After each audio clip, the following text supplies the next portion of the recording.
ಆ ಹಾನೆಸ್ಟಿಯಿಂದ ಬಂದಿರೋನಿಗೆ ಸಮಾಜ ಸೇವೆ ಮಾಡಬೇಕು ಅನ್ನೋದಿರುತ್ತೆ. ಲಂಚ ಕೊಟ್ಟು ಬಂದವನು ಎಲ್ಲಿಂದ ಲಂಚ ತೆಗಿಬೋದು? ಸಬ್ ಇನ್ಸ್ಪೆಕ್ಟರ್ ಅಂತ ಹೇಳಿದ್ರೆ ಆತನಿಗೆ ಸಂವಿಧಾನ ಕೊಟ್ಟಿರುವಂತಹ ಮೂಲಭೂತ ಹಕ್ಕುಗಳನ್ನೇ ಕರ್ಟೇಲ್ ಮಾಡೋ ಅಧಿಕಾರ ಸಿಗುತ್ತೆ. ಎಕ್ಸಾಕ್ಟ್ಲಿ. ಪೊಲೀಸ್ ಸ್ಟೇಷನ್ಗೆ ಬರುವಾಗ ಚಪ್ಪಲಿ ತೆಗೆದಿಟ್ಟು ಸ್ಟೇಷನ್ ಎಂಟ್ರ್ ಆಗ್ತಿದ್ರು. Against to river's flow. ನಾನು 9 ಕಿಲೋಮೀಟ್ರ್ ನಾನು ಬೋಟ್ನಲ್ಲಿ ಕೂತು ಹೋಗಿದ್ದೆ. ತಂದೆ ತಾಯಿ ಇಬ್ಬರೂ ತೀರ್ಕೊಂಡಿದ್ದಾರೆ ಅನ್ನೋ ಮಕ್ಕಳು ಎಷ್ಟು ಬಂದರೂ ಕೂಡ ಆ ಮಕ್ಕಳ ಜವಾಬ್ದಾರಿ ನಾವು ಹೊತ್ಕೊಂಡು ಬಿಡ್ತೀನಿ. ಫಸ್ಟ್ ನೀನು ಇಂಡಿಯನ್ ಆಗು ಅಂತ ಹೇಳೋದಕ್ಕೆ ನಮಗೆ ಧೈರ್ಯ ಇಲ್ಲ, ನೈತಿಕತೆ ಇಲ್ಲ ಅಂತ ಹೇಳಿದರೆ ಈ ದೇಶವನ್ನು ನಾವು ಎಲ್ಲಿಗೆ ತಗೊಂಡು ಹೋಗ್ತೀವಿ?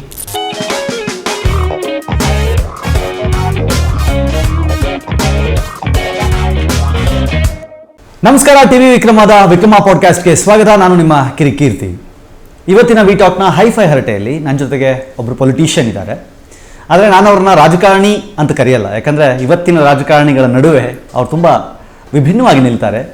ಹಾಗಾಗಿಯೂ ಅವ್ರನ್ನ ರಾಜಕಾರಣಿ ಅಂತಲೇ ಕರಿಬೇಕು ಅಂತಂದರೆ ನಾನು ಅವ್ರನ್ನ ಸಜ್ಜನ ರಾಜಕಾರಣಿ ಅಂತ ಕರಿತೀನಿ. One of my favourite politicians. ಇವತ್ತು ನಮ್ಮ ಜೊತೆಗಿದ್ದಾರೆ ಕುಡಚಿಯ ಶಾಸಕರಾದ ಪಿ ರಾಜೀವ್ ಸರ್. ಅವ್ರನ್ನ ಕಾರ್ಯಕ್ರಮಕ್ಕೆ ಸ್ವಾಗತಿಸ್ತೀನಿ. ಸರ್, ಕಾರ್ಯಕ್ರಮಕ್ಕೆ ಸ್ವಾಗತ. ನಮಸ್ತೆ ಕೀರ್ತಿ. ಹೇಗಿದ್ದೀರಿ ಸರ್? ಚೆನ್ನಾಗಿದ್ದೀನಿ ಸರ್. ಮೊದಲನೇದಾಗಿ ಟಿ ವಿ ವಿಕ್ರಮದ ಬಗ್ಗೆ, ನಮ್ಮ ಉದ್ದೇಶ ದೇಶ, ಧರ್ಮ, ಸಂವಿಧಾನ ಮತ್ತು ಶಿಕ್ಷಣ, ಇದನ್ನು ಇವತ್ತಿನ ಯೂತ್ಸ್ಗೆ ಅರ್ಥವಾಗುವ ಹಾಗೆ ತಲುಪಿಸಬೇಕು ಅನ್ನೋ ಒಂದು ಪ್ರಯತ್ನ. ಇದು ಮಹೇಶ್ ವಿಕ್ರಮ ಹೆಗಡೆ ಅವರ ಒಂದು ಬಹಳ ದೊಡ್ಡ ಕನಸು. ಅದು ಈಡೇರ್ತಾ ಇದೆ, ಸಾಕಾರ ಆಗ್ತಾ ಇದೆ. ಏನು ಅನಿಸುತ್ತೆ ಟಿ ವಿ ವಿಕ್ರಮ ನೋಡಿದಾಗ? ನಾನು ಯಾವಾಗಲೂ ಯೋಚನೆ ಮಾಡ್ತಾ ಇರ್ತೀನಿ, ಈ ದೇಶದಲ್ಲಿ ಹುಟ್ಟಿರುವಂತಹ ಸುಮಾರು 135-140 ಕೋಟಿ ಜನ ಎಲ್ಲಾದರೂ ಒಂದು ಕಡೆ ಈ ದೇಶಕ್ಕಾಗಿ ನಾನು ಬದುಕಬೇಕು, ನಾನು ಈ ದೇಶದ ಭಾಗ, ನಾನು ಹುಟ್ಟಿದ್ದು ದೇಶ ಸೇವೆ ಮಾಡೋದಕ್ಕೆ, ಈ ಭಾವನೆಯನ್ನು ಎಲ್ಲೂ ಮೂಡಿಸ್ತಾನೆ ಇಲ್ಲ. ನಮ್ಮ ಎಜುಕೇಷನ್ ಸಿಸ್ಟಮಲ್ಲಿ ಇಲ್ಲ, ನಮ್ಮ ಸರ್ವಿಸ್ ಮ್ಯಾಟ್ರಲ್ಲಿ ಇಲ್ಲ, ನಮ್ಮ ಅಡ್ಮಿನಿಸ್ಟ್ರೇಷನಲ್ಲಿ ಇಲ್ಲ, ನಮ್ಮ ಪಾಲಿಟಿಕ್ಸಲ್ಲಿ ಇಲ್ಲ. ಹಾಗಾಗಿ ನಮ್ಮ ಎಜುಕೇಷನಲ್ ಸಿಸ್ಟಮ್ ಏನು ಕೊಲ್ಯಾಪ್ಸ್ ಆಗೋಯಿತು. ನಾನು ಸನ್ಮಾನ್ಯ ಮಹೇಶ್ ಅವರು, ಟಿ ವಿ ವಿಕ್ರಮ, ಭಾಳಷ್ಟು ವರ್ಷಗಳಿಂದ ನಾನು ಅವರನ್ನು ಗಮನಿಸ್ತಾ ಬಂದಿದ್ದೀನಿ. ಅವರಲ್ಲಿರುವಂತಹ ಬದ್ಧತೆ, ಇಂತಹ ಮಾಧ್ಯಮದ ಮೂಲಕ ಮನಸ್ಸುಗಳನ್ನು ಕಟ್ಟುವಂತಹ ಕೆಲಸ ಆಗ್ತಾ ಇದೆಯಲ್ಲ, ಅದು ಬಹಳ ದೊಡ್ಡ ಕೆಲಸ. ಹಾಗಾಗಿ ಬಹುತೇಕ ಈ ಸಮಾಜಕ್ಕೆ ಕೊಡಬಹುದಾದಂತಹ ಭಾಳ ದೊಡ್ಡ ಕೊಡುಗೆ ಅದನ್ನು ಟಿ ವಿ ವಿಕ್ರಮ ಮಾಡ್ತಾ ಇದೆ, ಮಹೇಶ್ ಅವರು ಮಾಡ್ತಾ ಇದ್ದಾರೆ ಅಂಥೇಳಿ ನನಗನ್ಸುತ್ತೆ. Thank you sir. ಈಗ ನಾನು ಕಾರ್ಯಕ್ರಮಕ್ಕೆ ಬರ್ತೀನಿ. ಪಿ ರಾಜೀವ್ ಸರ್, ನಾವು ಸದನದಲ್ಲಿ ಅಬ್ಬರಿಸಿದನ್ನು ನೋಡಿದ್ದೀವಿ. ವಿತ್ ಫ್ಯಾಕ್ಟ್ಸ್ ಆ್ಯಂಡ್ ಫಿಗರ್ಸ್ ಎಂತಹ ರಾಜಕಾರಣಿಯಾದರೂ ಅವರನ್ನು ತೆಪ್ಪಗಾಗಿಸುವ ಶಕ್ತಿಯನ್ನು ನೋಡಿದ್ದೀವಿ. ಒಬ್ಬ ಪೊಲೀಸ್ ಅಧಿಕಾರಿಯಾಗಿದ್ದವರು ರಾಜಕೀಯಕ್ಕೆ ಬಂದಿದ್ದೀರಿ, ಇಷ್ಟು ಮಾತ್ರ ಗೊತ್ತು. ಆದರೆ ಈ ಪಿ ರಾಜೀವ್ ಯಾರು, ಎಲ್ಲಿ ಹುಟ್ಟಿದ್ರು, ಹೇಗೆ ಬೆಳೆದ್ರು, ಲೈಫಲ್ಲಿ ಕಷ್ಟ ಇತ್ತಾ, ಸುಖವಾಗಿ ಬೆಳೆದ್ರ, ಇದೆಲ್ಲ ಯಾರಿಗೂ ಗೊತ್ತಿಲ್ಲ. ಹೇಗಿತ್ತು ನಿಮ್ಮ ಬಾಲ್ಯ? ಯಾವ ಊರು ನಿಮ್ಮದು? ನನ್ನಪ್ಪ ಮೂಲ ಗದಗ್. ಹೆಲ್ತ್ ಇನ್ಸ್ಪೆಕ್ಟರ್ ಆಗಿ ಸೊರಬ ತಾಲೂಕು, ಶಿವಮೊಗ್ಗ ಜಿಲ್ಲೆ, ಕುಪ್ಪಗಡ್ಡೆ ಗ್ರಾಮಕ್ಕೆ ಬಂದರು. ಬಹುತೇಕ ನಾನು ನನ್ನ ಹುಟ್ಟಿನಿಂದ ನಾನು ಮದುವೆ ಆಗುವವರೆಗೆ, ಸಬ್ ಇನ್ಸ್ಪೆಕ್ಟರ್ ಆಗುವವರೆಗೆ ನನ್ನ ಪೂರ್ತಿ ಜೀವನ ಕುಪ್ಪಗಡ್ಡೆಯಲ್ಲಿ ಆಯಿತು. ಆನಂತರದಲ್ಲಿ ಸಬ್ ಇನ್ಸ್ಪೆಕ್ಟರ್ ಆಗಿ ನಾನು ಕುಡಚಿಗೆ, ಬೆಳಗಾವಿ ಡಿಸ್ಟಿಕ್ಕಿಗೆ ಬಂದೆ. ಆನಂತರ ರಾಜಕಾರಣಿ ಆದೆ. ಸೊ ಈ ಎಲ್ಲ ಬದುಕಿನ ತಿರುವುಗಳು ಏನಿದ್ದಾವೆ ಅದು ನಾನೇನು ನಿರೀಕ್ಷೆ ಮಾಡಿರಲಿಲ್ಲ. ಇವೆಲ್ಲ ಅನಿರೀಕ್ಷಿತ ತಿರುವುಗಳು ನನ್ನ ಲೈಫಲ್ಲಿ ಆದವು. ಅದೇ ಸರ್, ಅಂದರೆ ನೀವು ಸ್ಟ್ರೈಟ್ ತುಂಬ ಮುಂದೆ ಹೋಗ್ಬಿಟ್ರಿ. ನನಗೆ ಸ್ವಲ್ಪ ಸ್ಟೆಪ್ ಬೈ ಸ್ಟೆಪ್ ಬೇಕು. ಸೊ ಅಂದರೆ ಸ್ಕೂಲ್ ಡೇಸ್ ಎಲ್ಲಿ ಮಾಡಿದ್ರಿ, ಹೇಗಿತ್ತು? ಅಥವಾ ಮನೆಯಲ್ಲಿ ನಿಮ್ಮನ್ನು ಏನು ಮಾಡಬೇಕು ಅಂತ ಕನಸ್ಕೊಂಡಿದ್ರು, ಅಥವಾ ನಿಮ್ಮ ಬಾಲ್ಯದಲ್ಲಿ ನಿಮ್ಮ ಕನಸುಗಳೇನಿತ್ತು, ನಾನು ಏನು ಆಗಬೇಕು ಅಂತ ಎಲ್ರಿಗೂ ಇರುತ್ತೆ. ಯೂಶಲಿ ಸ್ಕೂಲಲ್ಲಿ ಏನಾಗ್ತೀಯಾ ಅಂದಾಗ ಇಂಜಿನಿಯರು, ಡಾಕ್ಟ್ರು ಬಿಟ್ಟು ಬೇರೆದನ್ನು ಯೋಚನೆ ಮಾಡ್ತಿರೋರ ಮಧ್ಯೆ ಏನೇನೋ ಆಗಿದ್ದೀರಿ ನೀವು ಲೈಫಲ್ಲಿ, ಒಂದು ಹಂತವಾಗಿ ಇಲ್ಲಿ ತನಕ. ಹೇಗಿತ್ತು ಸರ್ ಬಾಲ್ಯ? ನಾನು ಹುಟ್ಟಿದ ಊರು ತುಂಬಾ ಸುಂದರ. ಮಲೆನಾಡಲ್ಲಿ ಹುಟ್ಟಿದವನು ನಾನು. ಆಮೇಲೆ ಗೋಲಿ ಆಡ್ತಾ ಬೆಳೆದವನು, ದನ ಕಾಯ್ತಾ ಬೆಳೆದವನು. ದನ ಕಾಯುವಂಥದ್ದು, ನಾಯಿ ಮರಿಗಳನ್ನು ಸಾಕುವಂಥದ್ದು. ನಾನು ಒಂದು ಸಾರಿ, ನನಗೆ ನೆನಪಿದೆ, ಸುಮಾರು 7 ನಾಯಿ ಮರಿಗಳನ್ನು ನಾನು ಒಬ್ಬನೇ ಕಟ್ಕೊಂಡಿದ್ದೆ. ಅಪ್ಪ ಅಮ್ಮ ಬೈತಾರೆ ಅಂತ ಹೇಳಿ ಅವನ್ನ ಎಲ್ಲೆಲ್ಲೋ ಮುಚ್ಚಿಡಕ್ಕೆ ಹೋಗಿ ಒಂದು ಸಂಧಿಯಲ್ಲಿ ಒಂದು ಮರಿನ ತುರುಕಿ ಪಾಪ ಆ ಮರಿ ಸತ್ತೋಯ್ತು ಕೂಡ. ಆ ರೀತಿ ನನಗೆ ಪ್ರಾಣಿಗಳ ಮೇಲೆ ಬಹಳ ಪ್ರೀತಿ ಅವಾಗಿಂದನು. ನಮ್ಮೂರಿಗೆ ಒಂದೇ ಒಂದು ಕೆರೆ ಇತ್ತು. ಇಡೀ ಊರು ದನಗಳು ಆ ರಸ್ತೆಯಿಂದನೇ ಹೋಗ್ಬೇಕು ಕೆರೆಗೆ. ಇಡೀ ಊರು ದನಗಳಿಗೆ ಕುಡಿಲಿಕ್ಕೆ ಬೇರೆ ಎಲ್ಲೂ ಕೆರೆಗಳು ಇರಲಿಲ್ಲ, ಒಂದೇ ಮೂಲ. ಸೊ ಹಾಗಾಗಿ ನಾನು ನಮ್ಮ ಮನೆಯಿಂದ ಹೋಗುವಾಗ ನನಗೆ ಅದೊಂದು ಅಭ್ಯಾಸ, ದನಗಳ ಹಗ್ಗ ಹಿಡ್ಕೊಂಡು ಹೋಗೋದು ಕೆರೆವರೆಗೂ. ನಿಮ್ದಾ ಅಥವಾ ಅಲ್ಲ, ಬೇರೆ ಯಾರದೇ ಹೋದ್ರು ಕೂಡ ಹೋರಿಗಳನ್ನ ನೀರು ಕುಡಿಸ್ಲಿಕ್ಕೆ ಒಯ್ತಿದ್ರು. ಅವಾಗ ನಾನು ಸಣ್ಣವನಿರ್ತಿದ್ದೆ, ಹಗ್ಗ ಹಿಡ್ಕೊಂಡು ಹೋಗ್ತಿದ್ದೆ, ಮತ್ತೆ ವಾಪಸ್ ಅದೇ ಬರಬೇಕು. ಮನೆವರೆಗೂ ಬಂದು ಆ ನಂತರ ಹಗ್ಗ ಅವ್ರಿಗೆ ಕೊಟ್ಟು ಬರ್ತಿದ್ದೆ. ದನಗಳನ್ನು ಮೈ ತೊಳೆಯುವಂಥದ್ದು.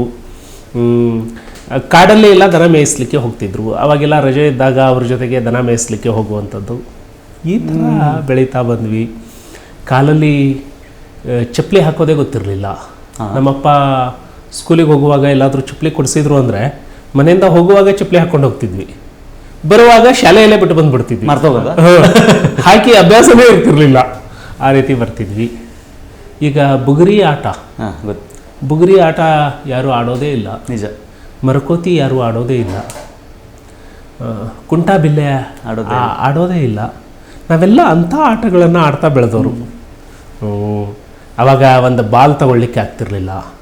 ಸೆಣಬಿನ ದಾರದಿಂದ ಕಟ್ಕೊಂಡು ಬಾಲ್ ಮಾಡಿಕೊಂಡು ಆಟ ಆಡ್ತಿದ್ವಿ. ತುಂಬಾ ಚೆನ್ನಾಗಿತ್ತು. ವಿದ್ಯಾಭ್ಯಾಸ ಅಂತೂ ಅದ್ಭುತ ಆಗಿತ್ತು. ನನ್ನ ಅಂಗನವಾಡಿ ಒಂದು ಕುಪ್ಪಗಡ್ಡೆಯ ರಾಮ ದೇವಸ್ಥಾನದಲ್ಲಿ, ಅಲ್ಲಿ ನನ್ನ ಅಂಗನವಾಡಿ. ಇವತ್ತಿಗೂ ಇದ್ದಾರೆ. ಬಂಗಾರಮ್ಮ ಅಂತ, ರಾಮಮ್ಮ ಅಂತ, ರಾಮಕ್ಕ ಅಂತಾರೆ. ನಮ್ಮನ್ನೆಲ್ಲ ಕೈ ಹಿಡಿದು ಅಂಗನವಾಡಿಗೆ ಕರ್ಕೊಂಡು ಹೋಗ್ತಿದ್ರು. ಟೀಚರ್ ಇದ್ದಾರೆ, ಸರೋಜಾ ಟೀಚರ್ ಇದ್ದಾರೆ. ಆನಂತರ 1ನೇ ಕ್ಲಾಸಿಗೆ ಹೋದ್ಮೇಲೆ ನಮ್ಮನ್ನು ಅಕ್ಷರಗಳನ್ನು ಕಲಿಸಿದವರು ನೀಲಾಬಾಯಿ ಟೀಚರು, ಕನ್ನಡವನ್ನು ಕಲಿಸಿದವರು ಕೆಂಚಪ್ಪ ಮೇಷ್ಟ್ರು, ಸಮಾಜ ಗಣಿತ ಕಲಿಸಿದವರು ಬಸವಣ್ಣಪ್ಪನವರು, ಸರೋಜಮ್ಮ ಟೀಚರು ಮತ್ತು ಶಾರದಮ್ಮ ಟೀಚರು ಮೊನ್ನೆ ತೀರ್ಕೊಂಡ್ರು. ಇವತ್ತಿಗೂ ಕೂಡ ಆ ಗುರುಗಳು ನಮ್ಮ ಬದುಕಿನಲ್ಲಿ ಬರದೇ ಹೋಗಿದ್ದರೆ ನಾವು ಇವತ್ತು ಏನೂ ಆಗ್ತಿರ್ಲಿಲ್ಲ. ಹಾಗಾಗಿ ಆಟ, ಓದು, ಆಮೇಲೆ ಒಂಥರ ಸಣ್ಣ ಜೀವನ, ಬದುಕಿನ ಜೀವನ ಭಾಳ ಚೆನ್ನಾಗಿತ್ತು. ಅದೇ ಖುಷಿ ಅನಿಸುತ್ತೆ ಇವತ್ತಿನ ಲೈಫನ್ನು ನೋಡಿದಾಗ. ಚೆನ್ನಾಗಿತ್ತು. ಬಾಡಿಗೆ ಮನೆಯಲ್ಲಿ ಇದ್ವಿ. ಆಮೇಲೆ ಅಪ್ಪಾಜಿ ಒಂದು ಹಂಚಿನ ಮನೆಯನ್ನು ಕಟ್ಟಿದ್ರು. ಸೀಮೆ ಎಣ್ಣೆ ದೀಪದಲ್ಲಿ ಓದುವಂಥದ್ದು. ಆ ನಂತರ ಲೈಟ್ಗಳು ಬಂದವು. ಆವಾಗಿನ ಲೈಫಿಗೆ ಈಗಿನ ಲೈಫಿಗೆ ನೋಡಿದಾಗ 1988, 89 ಇರಬೇಕು. ನಮ್ಮ ಅವಾಗ ಸೈಕಲ್ಗಳು ಇಟ್ಕೊಂಡ್ರೆ ಶ್ರೀಮಂತರವರು. ಕರೆಕ್ಟ್. ನಮ್ಮ ಅಪ್ಪಂದು ಒಂದು ಸ್ವಂತ ಸೈಕಲ್ ಇತ್ತು. ಸೈಕಲ್ ಕಳ್ಳತನ ಆಗೋಯ್ತು. ಒಂದು ವರ್ಷ ಆವಾಗ ಒಂದು ಹೊಸ ಸೈಕಲ್ನ ರೇಟು ಬಹುತೇಕ ಒಂದು 650-700 ರೂಪಾಯಿ. ಅಟ್ಲಾಸ. ಹಾಂ. ಒಂದು ಹೊಸ ಸೈಕಲ್ ತೊಗೊಳ್ಳಿಕ್ಕೆ ನಮ್ಮ ಅಪ್ಪನಿಗೆ ಆಗಲಿಲ್ಲ. ಅವಾಗ 1 ಗಂಟೆಗೆ 35-40 ಪೈಸೆ ಬಾಡಿಗೆ ಸೈಕಲ್. ಇಡೀ ದಿನ ಬಾಡಿಗೆ ತೊಗೊಂಡ್ರೆ ಅದು 1 ರೂಪಾಯಿನೋ 1.5 ರೂಪಾಯಿನೋ ಇರ್ತಿತ್ತು. ನಮ್ಮಪ್ಪ ದಿನದ ಬಾಡಿಗೆಯಲ್ಲಿ ಸೈಕಲ್ ತಗೊಂಡು ಡ್ಯೂಟಿ ಮಾಡಿದರು. ಆನಂತರ ಕಳೆದಿದ್ದ ಸೈಕಲ್ ಸಿಕ್ತು. ನಾನೇ ಅದನ್ನು ಹುಡುಕಿದೆ ಒಂದು ಕಡೆ. ಕಳೆದ ಸೈಕಲ್ ಸಿಕ್ತು. ಈಗ ನನ್ನ ಹತ್ರ 50,000 ರೂಪಾಯಿ ಮೊಬೈಲ್ ಇದೆ. ಆ ಮೊಬೈಲ್ ತಗೊಳ್ಳುವಾಗೆಲ್ಲ ಇದು ನೆನಪಾಗತ್ತೆ ನನಗೆ. ಸೈಕಲ್ ನೆನಪಾಗುತ್ತೆ. ನಾವು ಲೈಫು 50,000 ಅಲ್ಲ 500 ರೂಪಾಯಿ ಕೊಟ್ಟು ಒಂದು ಸೆಕೆಂಡ್ ಹ್ಯಾಂಡ್ ಸೈಕಲ್ ತಗೊಳಕ್ಕಾಗ್ತಿರ್ಲಿಲ್ಲ. ಲೈಫ್ ಎಷ್ಟೊಂದು ಬದಲಾಗಿ ಹೋಯ್ತಲ್ಲ ಅಂತ ಹೇಳಿ ಅನಿಸುತ್ತೆ. ನೀವು ರಾಜೀವ್ ಸರ್ ಚಿಕ್ಕನ್ನಲ್ಲಿ ತುಂಬ ತರಲೆನಾ ಅಥವಾ ತುಂಬ ಜಾಣ ಹುಡುಗನ? Teachers favourite? ಮಿಡ್ಲ್. ತೀರಾ ಜಾಣನೂ ಅಲ್ಲ, ತರಲೆ ಅಂತೂ ಇರಲಿಲ್ಲ, ಸಾಫ್ಟ್ ಇದ್ದೆ. ಕರಿಕ್ಯುಲರ್ ಆಕ್ಟಿವಿಟೀಸಲ್ಲಿ ಏನೇನರಲ್ಲಿದ್ರಿ ಸರ್? ಏನು ಮಾಡ್ತಾ ಇದ್ರಿ ನೀವು? ಅಂದರೆ ಸ್ಪೋರ್ಟ್ಸಲ್ಲಿದ್ರಾ, ಹಾಡ್ಗಿರಿ ಹೇಳ್ತಾ ಇದ್ರಾ? ಎಕ್ಸ್ಟ್ರಾ ಕರಿಕ್ಯುಲರ್ ನಮ್ಮ ಹಳ್ಳಿಯಿಂದ ಬೆಳೆದು ಬಂದಿರೋದಕ್ಕೆ ನಮಗೆ ಈ ಥರ ಗದ್ದೆಗಳಿಗೆ ಹೋಗುವಂಥದ್ದು, ಇದು ಹೋಗುವಂಥದ್ದು, ಇದೇ ನಮಗೆ ಎಕ್ಸ್ಟ್ರಾ ಕರಿಕ್ಯುಲರ್. ಬಿಟ್ಟರೆ ಬೇರೆ ಕ್ರಿಕೆಟ್ ಬ್ಯಾಟ್ ನಾವು ನೋಡೇ ಇರಲಿಲ್ಲ. ಆನಂತರ ಕ್ರಿಕೆಟ್ ಬ್ಯಾಟ್ ಅಂತೂ ನಾವು ತಗೊಳ್ಳಿಕ್ಕೆ ಸಾಧ್ಯ ಆಗ್ತಿರ್ಲಿಲ್ಲ. ಯಾವುದಾದ್ರೂ ಹಲಿಗೆ ಪೀಸು ಅಥವಾ ತೆಂಗಿನ ಮರದ ಹ್ಯಾಡ ಅಂತಾರೆ, ಅವನ್ನೇ ಕಟ್ ಮಾಡಿಕೊಂಡು ಆಟ ಆಡ್ತಿದ್ವಿ. ಹಾಗಾಗಿ ನಮಗೆ ಎಕ್ಸ್ಟ್ರಾ ಕರಿಕ್ಯುಲರ್ ಇದು ಸಿಗ್ತಿರ್ಲಿಲ್ಲ. ಬಟ್ ಅವಾಗ ಕೆಂಚಪ್ಪ ಮೇಷ್ಟ್ರು ಕಥೆಗಳನ್ನು ಹೇಳೋರು ನಮಗೆ. ಕನ್ನಡ ಮೇಷ್ಟ್ರು. ಆವಾಗಲೇ ನಮಗೆ ನಮ್ಮ ಸ್ಕೂಲಲ್ಲಿ ಪುಸ್ತಕಗಳು ಇದ್ವು. ನಾನು ಹೆಚ್ಚು ಕಡಿಮೆ ನನಗೆ ಗೊತ್ತಿದ್ದ ಹಾಗೆ 6-7ನೇ ಕ್ಲಾಸ್ನಲ್ಲಿ ನಾನು ಈಸೋಪನ ಕಥೆಗಳು, ಬಾಲಮಂಗಳ, ಚಂದಮಾಮ, ಚಂಪಕ ಇವುಗಳನ್ನೆಲ್ಲವನ್ನ ಅವಾಗಿಂದನೇ ಓದಲಿಕ್ಕೆ ಪ್ರಾರಂಭ ಮಾಡಿದ್ದೆ. ಆ ಓದೋ ಅಭ್ಯಾಸವನ್ನು, ಓದೋ ಗೀಳನ್ನು ಕೆಂಚಪ್ಪ ಮೇಷ್ಟ್ರು ನಮಗೆ ಹಚ್ಚಿದ್ರು. ಸ್ಕೂಲಲ್ಲಿ ಏನಾಗಬೇಕು ರಾಜೀವ್ ಅಂತ ಕೇಳಿದ್ರೆ ಏನು ಹೇಳ್ತಿದ್ರಿ ನೀವು ಯೂಶ್ವಲಿ, ನಿಮಗೆ ನೆನಪಿರೋ ಹಾಗೆ? ನನಗೆ ನೆನಪಿರೋ ಹಾಗೆ ಒಟ್ಟಿನಲ್ಲಿ ಯಾವುದಾದ್ರೂ ಒಂದು ಕೆಲಸಕ್ಕೆ ಹೋಗಬೇಕು, ಅಪ್ಪ ಅಮ್ಮನ್ನ ಚೆನ್ನಾಗಿ ನೋಡ್ಕೋಬೇಕು, ಏನೋ ಇಷ್ಟೇ. ಯಾವುದಾದ್ರೂ ಕೆಲಸ ಆದರೂ ಪರವಾಗಿಲ್ಲ, ಜೀವನ ನಡಿಬೇಕಿತ್ತು. ಹಾಗಾಗಿ ನನ್ನ ತಂದೆ ಸ್ವಲ್ಪ ಬೆಳೆದಂಗೆ ನನ್ನ ತಂದೆ ರಿಟೈರ್ಡ್ ಆಗೋದ್ರೊಳಗೆ ಒಂದು ಜಾಬ್ಗೆ ಹೋಗ್ಬೇಕು ನಾನು ಅಂತ ಹೇಳಿ ತೀರ್ಮಾನ ಮಾಡ್ಕೊಂಡ್ವಿ. ಯಾವುದೇ ಜಾಬ್ ಆದರೂ ಒಟ್ಟು ಗೌರ್ನಮೆಂಟ್ ಜಾಬ್ ಬೇಕಿತ್ತು ನನಗೆ ಮನೆ ನಡೆಸೋದಕ್ಕೆ. ಅದನ್ನು ಅಚೀವ್ ಮಾಡಿದ್ವಿ. ಡಿಪಾರ್ಟ್ಮೆಂಟಿಗೆ ಬರಬೇಕು ಅಂತ ಅನ್ಸಿದ್ದು ಯಾವಾಗ ಸರ್? ಡಿಪಾರ್ಟ್ಮೆಂಟಿಗೆ ಅಂತ ಹೇಳಿ ನಾನೇನು ಸ್ಪೆಸಿಫಿಕ್ ಆಗಿ ಇರಲಿಲ್ಲ. ಡಿಗ್ರಿ ಮುಗಿದ ತಕ್ಷಣ ಕಾಂಪಿಟೇಟಿವ್ ಓದಲಿಕ್ಕೆ ಪ್ರಾರಂಭ ಮಾಡಿದ್ವಿ. KS IAS ಪ್ರಿಪ್ರೇಷನ್ ಸ್ಟಾರ್ಟ್ ಮಾಡಿದ್ವಿ. ಆವಾಗ ಯಾವ ಇದನ್ನು ಕರೆದ್ರೂ ಕೂಡ ಅಪ್ಲಿಕೇಶನ್ ಹಾಕುವಂಥ ಇದರಲ್ಲಿ ಇದ್ವಿ ನಾವು. ಸೊ ಸಬ್ ಇನ್ಸ್ಪೆಕ್ಟರ್ ಕಾಲ್ ಆಯಿತು. ಸಬ್ ಇನ್ಸ್ಪೆಕ್ಟ್ರಿಗೆ ಅಪ್ಲೈ ಮಾಡಿದ್ವಿ. ಅಪ್ಲೈ ಮಾಡಿದ ತಕ್ಷಣ ಸೆಲೆಕ್ಷನ್ ಆಯಿತು. ಸೆಲೆಕ್ಷನ್ ಆದ ತಕ್ಷಣ ಕಾಂಪಿಟೇಟಿವ್ ಓದಬೇಕು ಅನ್ನೋದು ಆಸೆ ಇತ್ತು. ಬಟ್ ಸಿಕ್ಕಿರೋ ಜಾಬ್ ಬಿಟ್ಟು ಓದುವಂಥ ಪರಿಸ್ಥಿತಿಯಲ್ಲಿ ಇರಲಿಲ್ಲ ನಾವು. ಹಾಗಾಗಿ ಜಾಬ್ ಮಾಡಿಕೊಂಡೇ ಓದಬಹುದಾ ಅಂತ ಹೇಳಿ ಜಾಬಿಗೆ ಜಾಯ್ನ್ ಆದ್ವಿ. ಆ ನಂತರದಲ್ಲಿ ಎಲ್ಲ ಬೆಳವಣಿಗೆಗಳು. ಎಲ್ಲಿ ಫಸ್ಟ್ ಪೋಸ್ಟಿಂಗ್ ನಿಮಗಾಗಿದ್ದು? ನನಗೆ ಪೊಲೀಸ್ ಅಕಾಡೆಮಿ ಮೈಸೂರಿನಲ್ಲಿ ಟ್ರೈನಿಂಗ್ ಆಯಿತು. 2003 ಬ್ಯಾಚು. ನಾನು ತುಂಬ ಹೆಮ್ಮೆಯಿಂದ ಹೇಳ್ಕೊಳ್ತಿದ್ವಿ ಅಲ್ಲಿ ಇಲ್ಲಿ, ನಾನು ಸಬ್ ಇನ್ಸ್ಪೆಕ್ಟರ್ ಇದ್ದೆ, ರಿಸೈನ್ ಮಾಡಿ ಪಾಲಿಟಿಕ್ಸಿಗೆ ಬಂದೆ ಅಂತ. ಈಗೇನು ಈ ಹಗರಣಗಳು ಆದವಲ್ಲ, ಈ ಹಗರಣಗಳು ಆದಮೇಲೆ ಸಬ್ ಇನ್ಸ್ಪೆಕ್ಟರ್ ನೇಮಕಾತಿಯಲ್ಲಿ ಆಗಿರೋ ಅಕ್ರಮ ಇವೆಲ್ಲ ನೋಡಿದಾಗ ನನಗೆ ಮುಜುಗರ ಆಗುತ್ತೆ. ನಾನು ಸಬ್ ಇನ್ಸ್ಪೆಕ್ಟರ್ ಆಗಿ ಸೆಲೆಕ್ಟ್ ಆಗಿ ಜಾಬ್ ಬಿಟ್ಟು ಬಂದೆ ಅಂತ ಹೇಳಿದ್ರೆ ಬಹುತೇಕ ಸಹಜವಾಗಿ ಕೇಳ್ತಾರೇನೋ, ಸರ್ ನೀವು ಎಷ್ಟು ದುಡ್ಡು ಕೊಟ್ರಿ ಅಂತೇಳಿ ಸಹಜವಾಗಿ ಕೇಳ್ತಾರೆ. ಅಜಯ್ ಕುಮಾರ್ ಸಿಂಗ್ ಅಂತ ಹೇಳಿ ರಿಕ್ರೂಟ್ಮೆಂಟ್ ADGP ಇದ್ದರು. 2003 ಬ್ಯಾಚ್ನಲ್ಲಿ ಇಷ್ಟು ಅದ್ಭುತವಾದಂತಹ ಬದಲಾವಣೆ ಮಾಡಿದರು. ಸುಮಾರು ಒಂದು 200-250 ಜನರ ಬ್ಯಾಚ್ ನಮ್ಮದು. ಒಬ್ಬರೂ ಕೂಡ ₹1 ಯಾರಿಗೂ ಕೊಡಲಿಲ್ಲ. ಅಷ್ಟು ಹಾನೆಸ್ಟ್ ಆಗಿ. ಅದನ್ನು ಮೀರಿ ಯಾರಾದರೂ ದಾರಿಯಲ್ಲಿ ಹೋಗೋರಿಗೆ ದುಡ್ಡು ಕೊಟ್ಟಿದ್ರೆ ಅದು ಅವ್ರ ತಪ್ಪು. ಬಟ್ ರಿಕ್ರೂಟ್ಮೆಂಟ್ ಆಗಲಿಲ್ಲ. ಆಮೇಲೆ 2003 ಆದಮೇಲೆ 2005 ಬ್ಯಾಚ್ ಕೂಡ ಆಯಿತು. ಆಮೇಲೆ 2007ನೇ ಬ್ಯಾಚ್ನಿಂದ ನಮಗೆ ಒಂದು ಸ್ವಲ್ಪ ಕೇಳಲಿಕ್ಕೆ ಸಿಗ್ತಿತ್ತು, ಇಲ್ಲ ಸಿಸ್ಟಮ್ ಮೊದಲಿನಷ್ಟು ಚೆನ್ನಾಗಿಲ್ಲ, ಕರಪ್ಟ್ ಆಗ್ತಾ ಇದೆ ಅಂತ ಹೇಳಿ. ಹಾಗಾಗಿ ನೋವನ್ಸುತ್ತೆ. ನಾವೆಲ್ಲ ಹೇಗೆ ಸಬ್ ಇನ್ಸ್ಪೆಕ್ಟರ್ ಆದ್ವಿ ಅಂದರೆ, ಲಾಡ್ಜ್ ಮಾಡಿಕೊಂಡ್ರೆ ಒಂದು ಲಾಡ್ಜಿಗೆ ಸುಮಾರು ₹500-600 ಬಾಡಿಗೆ ಇತ್ತು ಒಂದು ದಿನಕ್ಕೆ. ನಾನು ನನ್ನ ಫ್ರೆಂಡು ಶ್ರೀಧರ್ ಪೂಜಾರ್ ಅಂತ ಹೇಳಿ ಇಬ್ಬರದ್ದು ಇಂಟ್ರ್ಯೂ ಬಂದಿತ್ತು ಒಂದೇ ದಿನ. ಬಹುತೇಕ ಸರ್ಕಾರಿ ನೌಕರರ ಭವನ ಅಂತ ಇದೆ, MS ಬಿಲ್ಡಿಂಗ್ ಆಪೋಸಿಟ್ಟು. ಹೌದು, ಗೊತ್ತು. ಅಲ್ಲಿ ಉಳಿದ್ರೆ ಒಂದು ದಿನಕ್ಕೆ ₹30 ಬಾಡಿಗೆ ಇತ್ತು ಇಬ್ಬರಿಗೂ ಸೇರಿಸಿ. ₹30 ಬಾಡಿಗೆಯಲ್ಲಿ ಉಳಿದು ಇಂಟ್ರ್ಯೂ ಮುಗಿಸಿ ಮತ್ತೆ ಬಸ್ ಹತ್ಕೊಂಡು ಹೋದ್ವಿ ನಾವು. ಆ ರೀತಿ ಇದು ಮಾಡಿದ್ವಿ. ಅಂದರೆ ಆ ಥರ ರಿಕ್ರೂಟ್ಮೆಂಟ್ ಆದಾಗ ಆ ಹಾನೆಸ್ಟಿಯಿಂದ ಬಂದಿರೋನಿಗೆ ಸಮಾಜ ಸೇವೆ ಮಾಡಬೇಕು ಅನ್ನೋದಿರುತ್ತೆ. ಲಂಚ ಕೊಟ್ಟು ಬಂದವನು ಎಲ್ಲಿಂದ ಲಂಚ ತೆಗಿಬೋದು? ಅದು ಬರೀ ರಿಕ್ರೂಟ್ಮೆಂಟ್ ಅಂತೇಳಿ ಅಲ್ಲ, ಈವನ್ ಟ್ರಾನ್ಸ್ಫರ್, ಆಫೀಸರ್ಸ್ ಟ್ರಾನ್ಸ್ಫರ್ ಮಾಡಿದಾಗ ಟ್ರಾನ್ಸ್ಫರಿಗೆ ದುಡ್ಡು ಕೊಡುವಂಥದ್ದು, ಪೋಸ್ಟಿಂಗಿಗೆ ದುಡ್ಡು ಕೊಡುವಂಥದ್ದು, ಇದನ್ನು ನಾನು ಗಟ್ಟಿಯಾಗಿ ಹೇಳಬಲ್ಲೆ. ಯಾಕೆ ಅಂದರೆ ನಾನು MLA ಆಗಿ ಇವತ್ತಿಗೆ 9 ವರ್ಷ ಆಯಿತು. ನನ್ನ ಹತ್ರ ಸುಮಾರು ಒಂದು 30-35 ಜನ ಆಫೀಸರ್ಸ್ಗಳು, ಗೆಸ್ಟೆಡ್ ಆಫೀಸರ್ಸ್ಗಳು ಬರ್ತಾರೆ. ಅವರ ಪೋಸ್ಟಿಂಗಿಗೆ ಇದಕ್ಕೆ ನನ್ನ ತಲೆಯಲ್ಲಿ ಇದೇ ಯೋಚನೆ ಇರುತ್ತೆ. ನಾವು ಅವರ ಟ್ರಾನ್ಸ್ಫರ್ಗೆ ಅವ್ರ ಹತ್ರ ₹10,000 ನಾನು ತಗೊಂಡೆ ಅಂದರೆ ಆ ₹10,000 ತೆಗಿಯೋದಕ್ಕೆ ಇನ್ ಕೇಸ್ ಜನರ ಹತ್ರನೇ ಹೋಗೋದಲ್ಲ. ಎಕ್ಸಾಕ್ಟ್ಲಿ. ನನ್ನ ಹತ್ರ ಹಾಗಂತ ಹೇಳಿ ಫ್ರೀಯಾಗಿ ಪೋಸ್ಟಿಂಗ್ ಮಾಡಿಸ್ಬಿಟ್ರೆ ಆಫೀಸರ್ ಎಲ್ಲ ಹಾನೆಸ್ಟಾಗಿ ಕೆಲಸ ಮಾಡ್ತಾರೆ ಅನ್ನೋ ನಂಬಿಕೆ ಇಲ್ಲ. ಬಟ್ ನನಗೆ ಆ ಧೈರ್ಯ ಇರುತ್ತೆ, ನೈತಿಕತೆ ಇರುತ್ತೆ. ಕರೆಕ್ಟ್. ಆಫೀಸರ್ ತಪ್ಪು ಮಾಡಿದಾಗ ಆತನನ್ನು ನಿಲ್ಲಿಸಿ ಆತನನ್ನು ಗದರಿಸುವಷ್ಟು ನನಗೆ ನೈತಿಕತೆ ಇರುತ್ತೆ. ನಿಜ. ಆ ದೃಷ್ಟಿಯಿಂದ ನಾನು ಹೆಮ್ಮೆಯಿಂದ ಹೇಳಬಲ್ಲೆ. ನನ್ನ ತಾಲೂಕಿನಲ್ಲಿ ನನ್ನ ವ್ಯಾಪ್ತಿಗೆ ಎಷ್ಟು ಜನ ಬಂದಿದ್ದಾರೆ ಅಥವಾ ನನ್ನಿಂದ ಯಾರು ಪೋಸ್ಟಿಂಗ್ ಆಗಿದ್ದಾರೆ, ಆ ನೈತಿಕತೆಯನ್ನು ಉಳಿಸ್ಕೊಂಡಿದ್ದೀನಿ ಅಂತ. ಅದಕ್ಕೆ ಸರ್ ನೀವು ಇಷ್ಟ ಆಗೋದು ಎಲ್ರಿಗೂ. ಸೊ ಹೇಗಿದೆ ಸರ್ ಡಿಪಾರ್ಟ್ಮೆಂಟಿಗೆ ಸೇರಿದ ಮೇಲೆ ಇನ್ಸ್ಪೆಕ್ಟರ್ ಆಗಿ ಕೆಲಸ ಮಾಡುವ ದಿನಗಳು ಹೇಗಿತ್ತು? ಅಂದರೆ ನೀವು ಹೇಳಿದ್ರೆ ಪ್ಲ್ಯಾನ್ ಆಗಿ ಏನು ಹೋಗಿರಲಿಲ್ಲ, ಬರದೆ ಸೆಲೆಕ್ಷನ್ ಆಯಿತು, ಹೋದೆ? ಇಲ್ಲ, ನಮಗೆ ಟ್ರೈನಿಂಗಲ್ಲಿ ಭಾಳ ಚೆನ್ನಾಗಿ ಹೇಳಿದರು. ನಾವು ಉದಾತ್ತ ವಿಷಯಗಳನ್ನು, ಉದಾತ್ತ ಭಾವನೆಗಳನ್ನು ಇಟ್ಕೊಂಡು ಸರ್ವಿಸ್ ತುಂಬಾ ಮಾಡ್ಬೋದು. ಒಬ್ಬ ಸಬ್ ಇನ್ಸ್ಪೆಕ್ಟರ್ ಅಂತ ಹೇಳಿದ್ರೆ ಆತನಿಗೆ ಸಂವಿಧಾನ ಕೊಟ್ಟಿರುವಂತಹ ಮೂಲಭೂತ ಹಕ್ಕುಗಳನ್ನೇ ಕರ್ಟೇಲ್ ಮಾಡೋ ಅಧಿಕಾರ ಸಿಗುತ್ತೆ. ಎಕ್ಸಾಕ್ಟ್ಲಿ. ಒಬ್ಬನನ್ನು ಬಂಧಿಸುವಂತಹ ಅಧಿಕಾರ ಸಿಗುತ್ತೆ. ಆ ಥರ ಸ್ವತಂತ್ರವಾಗಿ ಓಡಾಡುವಂಥ ಸಂವಿಧಾನದ ಹಕ್ಕನ್ನು ಕರ್ಟೇಲ್ಗೊಳಿಸೋ ಅಧಿಕಾರ ಒಬ್ಬ ಪೊಲೀಸ್ ಅಧಿಕಾರಿಗೆ ಸಿಗುತ್ತೆ. ಹಾಗಾಗಿ ಅದರಲ್ಲಿ ಒಬ್ಬ ನಿರಪರಾಧಿ ಇದ್ರ ಒಳಗೆ, ಪ್ರಕ್ರಿಯೆ ಒಳಗೆ ಬಲಿಯಾಗಿ ಬಿಟ್ಟರೆ ಸಂವಿಧಾನದ ಆಶೋತ್ತನೇ ಗಾಳಿಗೆ ಹೋದಂಗೆ, ನೀರಲ್ಲಿ ತೇಲು ಹೋದಂಗೆ.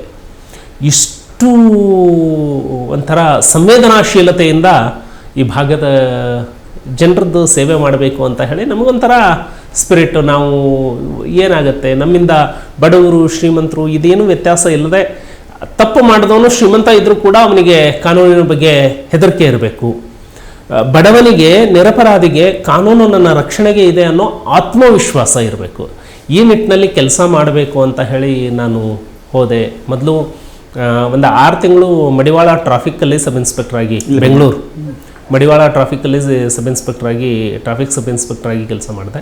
ಆ ನಂತರದಲ್ಲಿ ಬೆಳಗಾವಿಗೆ ನನಗೆ ಪೋಸ್ಟಿಂಗ್ ಆಯಿತು, ಕುಡಚಿಗೆ ಪೋಸ್ಟಿಂಗ್ ಆದಮೇಲೆ ನಾನು ಕರ್ತವ್ಯ ಮಾಡಿದ್ರ ಬಗ್ಗೆ ನನಗೆ ತೃಪ್ತಿ ಇದೆ. ಯಾಕೆ ಅಂದರೆ ಆ ಭಾಗದ ಜನ ತುಂಬ ಮುಗ್ಧರು.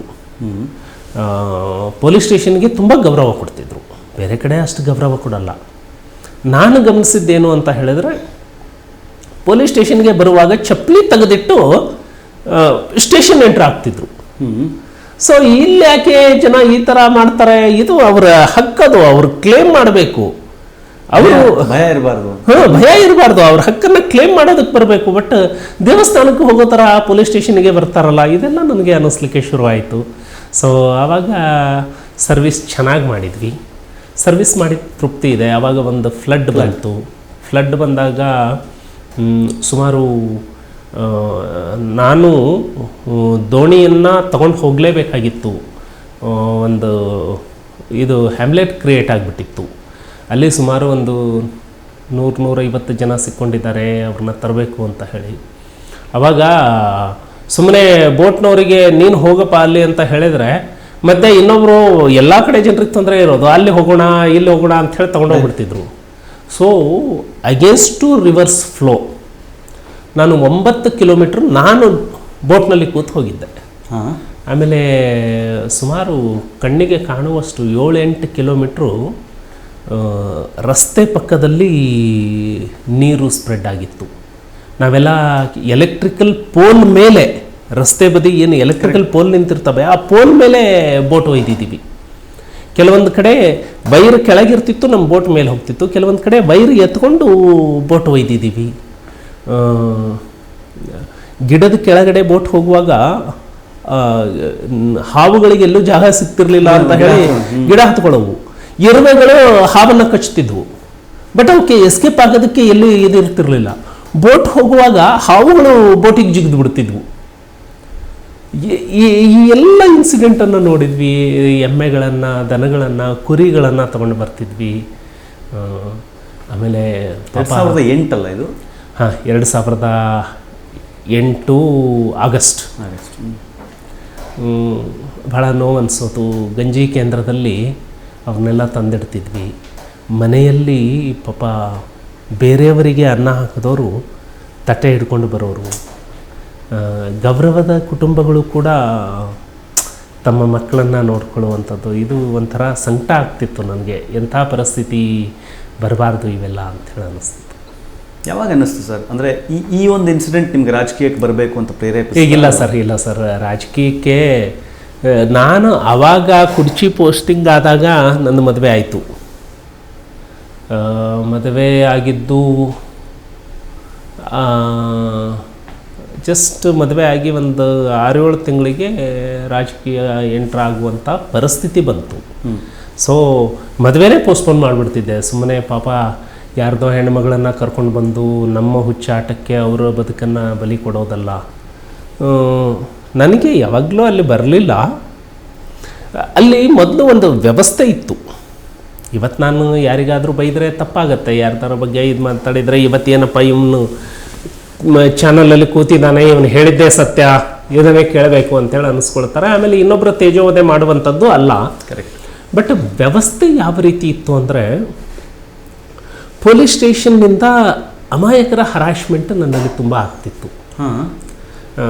ನೀವಿದ್ದಾಗಲೇ ಇಲ್ಲ, ಆ ಸ್ಟೇಷನ್ನಿಂದ ಮೊದಲು Okay. ಆ ವ್ಯವಸ್ಥೆ ಆ ರೀತಿ ಇತ್ತು.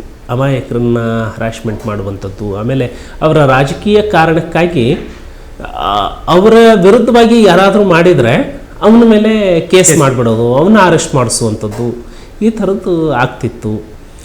ನನ್ನಿಂದನೂ ಅದನ್ನು ಎಕ್ಸ್ಪೆಕ್ಟ್ ಮಾಡಿದರು ಆವಾಗಿನ ರಾಜಕಾರಣಿಗಳು. ಸಹಜವಾಗಿ ಹಿಂದೋರು ಏನು ಮಾಡಿದ್ದಾರೆ, ಅದನ್ನು ನೀನು ಮಾಡಪ್ಪ ನಮ್ಮ ಪರವಾಗಿ. ಅದು ನಾನು ಮಾಡಲಿಕ್ಕೆ ಒಪ್ಪದೇ ಇದ್ದಾಗ ಅನಿವಾರ್ಯವಾಗಿ ಸ್ವಲ್ಪ ಸಂಘರ್ಷ ಆಯಿತು. ಆಮೇಲೆ ಟ್ರಾನ್ಸ್ಫರ್ ಮಾಡಿದರು. ಟ್ರಾನ್ಸ್ಫರ್ ಮಾಡಿದ ಮೇಲೆ ನಾನು ಬೇರೆ ಕಡೆ ಹೋಗೋದಕ್ಕೆ ರೆಡಿ ಆದವನು.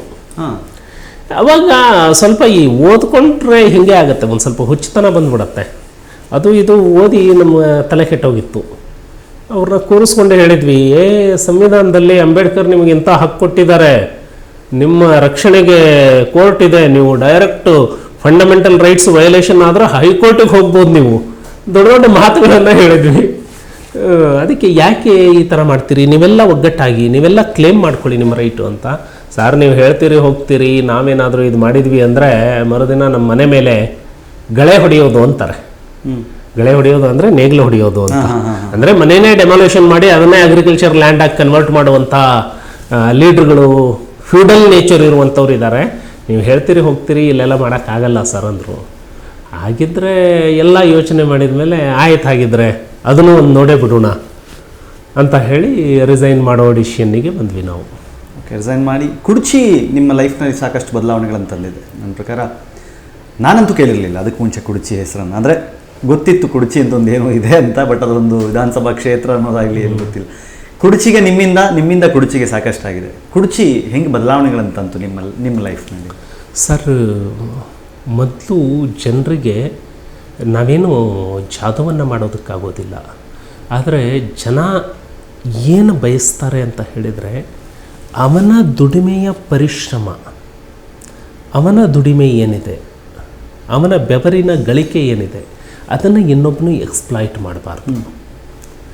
ಸರ್ಕಾರದ ಯಾವ ಯೋಜನೆಗಳು ಬರ್ತವೆ ಅದು ಅವನಿಗೆ ಮುಟ್ಟಬೇಕು.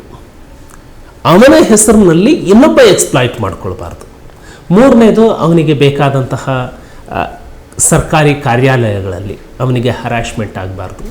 ಅವನಿಗೆ ಮೂಲಭೂತ ಸೌಲಭ್ಯವನ್ನು ಕೊಡುವಂಥದ್ದು, ರಸ್ತೆ ಕೊಡುವಂಥದ್ದು, ನೀರು ಕೊಡುವಂಥದ್ದು, ಮನೆ ಇಲ್ಲದವ್ರಿಗೆ ಮನೆ ಕೊಡುವಂಥದ್ದು, ಕರೆಂಟ್ ಕೊಡುವಂಥದ್ದು, ಇವು ಬೇಸಿಕ್ಕಾಗಿ ಆದರೆ ಅವನ ಪಾಡಿಗೆ ಅವನು ಬದುಕ್ತಾನೆ. ಅದನ್ನು ನಾನು ಮಾಡುವಂತಹ ಪ್ರಯತ್ನವನ್ನು ಮಾಡಿದೆ.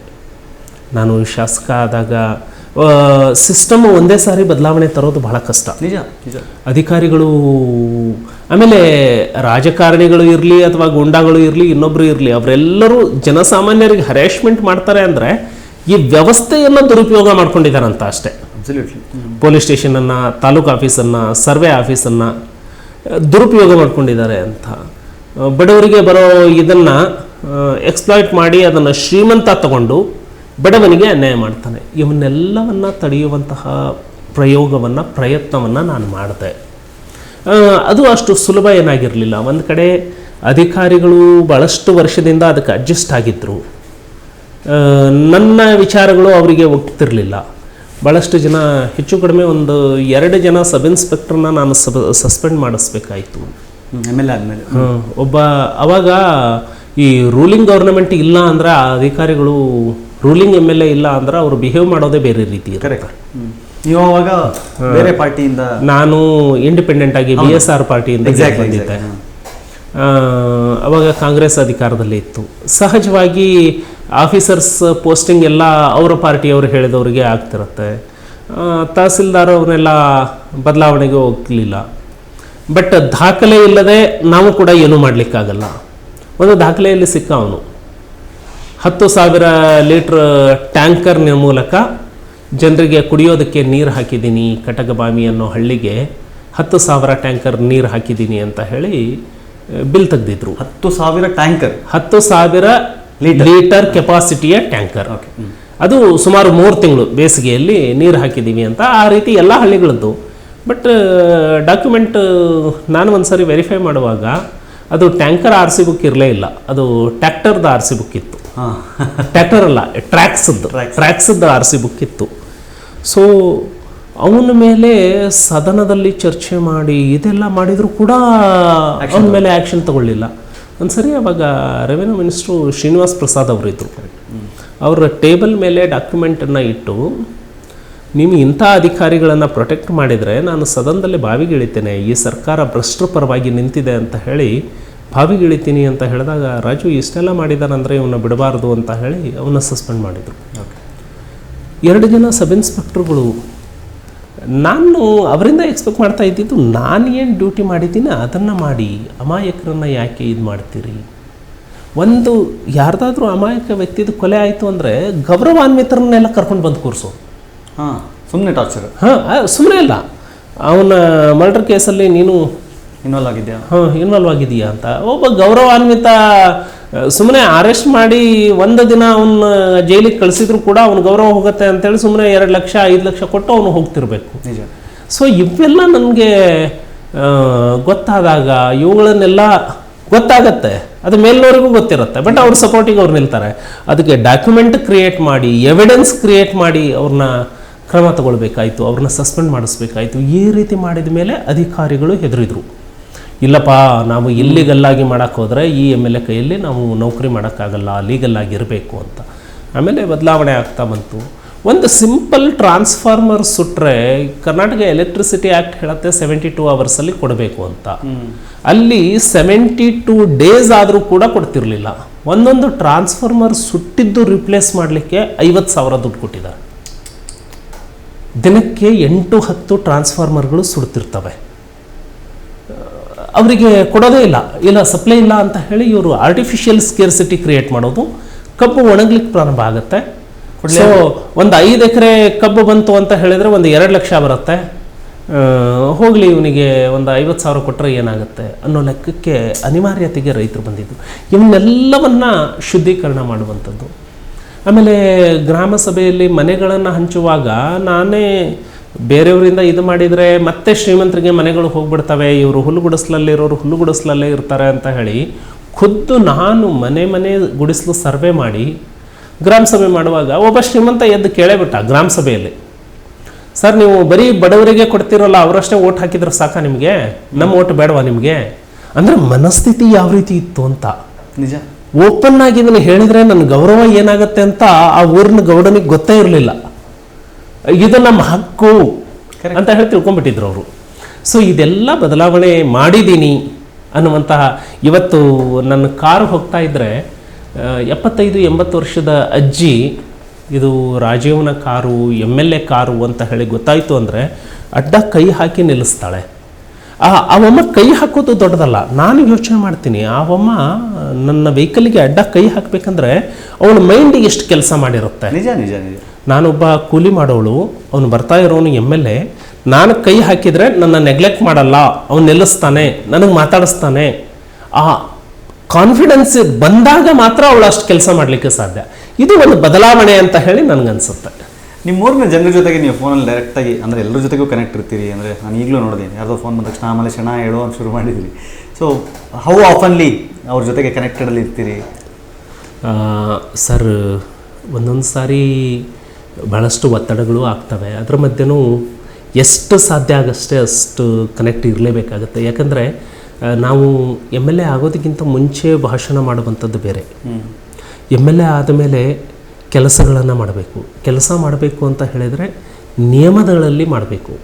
ಅದಕ್ಕೆ ಆಫೀಸರ್ನ ಭೇಟಿ ಆಗಬೇಕು, ಮೀಟಿಂಗ್ಗಳನ್ನ ಮಾಡಬೇಕು, ಮಿನಿಸ್ಟರ್ಗಳನ್ನ ಭೇಟಿ ಆಗ್ತಿರಬೇಕು.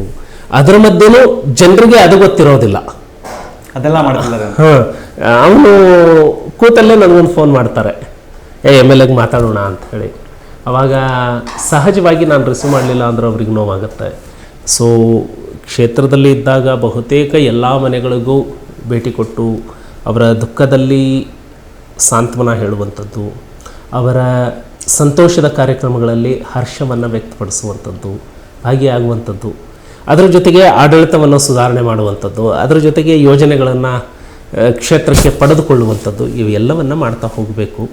ರಾಜಕಾರಣಿ ಆದವನು ಒಬ್ಬ ಅಧಿಕಾರಿ ಥರ, ಒಬ್ಬ ಸಾಮಾಜಿಕ ಕಾರ್ಯಕರ್ತನ ಥರ, ಒಬ್ಬ ರಾಜಕಾರಣಿ ಥರ ಎಲ್ಲ ಕ್ಷೇತ್ರಗಳಲ್ಲೂ ಆತ ಎಕ್ಸ್ಪರ್ಟ್ ಇರಬೇಕಾಗುತ್ತೆ. ಯಾಕೆ ಪಿ ರಾಜೀವ್ ಅವ್ರಿಗೆ BJP ಸೇರಬೇಕು ಅಂತ ಅನ್ನಿಸ್ತು ಒಂದು ಹಂತದಲ್ಲಿ? ಸರ್, ನಾನು 2008ರಲ್ಲಿ ರಿಸೈನ್ ಮಾಡಿದಾಗ BJP ಟಿಕೆಟನ್ನು ನಾನು ಕೇಳಿದೆ. ಬಹುತೇಕ ಟಿಕೆಟ್ ಕೊಟ್ಟಿದ್ದರೆ ಅವತ್ತೇ ಗೆದ್ದು ಬಿಡ್ತಿದ್ದೇನೋ. ನಮ್ಮ ಮುಂದೆ BJPಯ ವಿಚಾರಧಾರೆಗಳು ಸ್ವಲ್ಪ ರಾಷ್ಟ್ರೀಯತೆಯ ಕಡೆ ಇದ್ದಾವೆ. ಈ ದೇಶಕ್ಕಾಗಿ ನಾವೇನಾದರೂ ಮಾಡಬೇಕು ಅನ್ನುವಂತಹ ಚಿಂತನೆ ಅದರಲ್ಲಿ ಇದೆ. ಈ ನೆಲದ ಸಾರ್ವಭೌಮತ್ವವನ್ನು ನಾವು ಕಾಪಾಡಿಕೊಳ್ಳುವಂಥದ್ದು. ನಾವು ಕಾಂಪಿಟೇಟಿವ್ ಎಕ್ಸಾಮಿಗಾಗಿ 1962 ವಾರನ್ನು ನೋಡಿದ್ವಿ, 1947 ವಾರನ್ನು ಓದ್ತಿದ್ವಿ, 1971 ವಾರನ್ನು ಓದ್ತಿದ್ವಿ, ಕಾರ್ಗಿಲ್ ವಾರನ್ನು ಓದ್ತಿದ್ವಿ.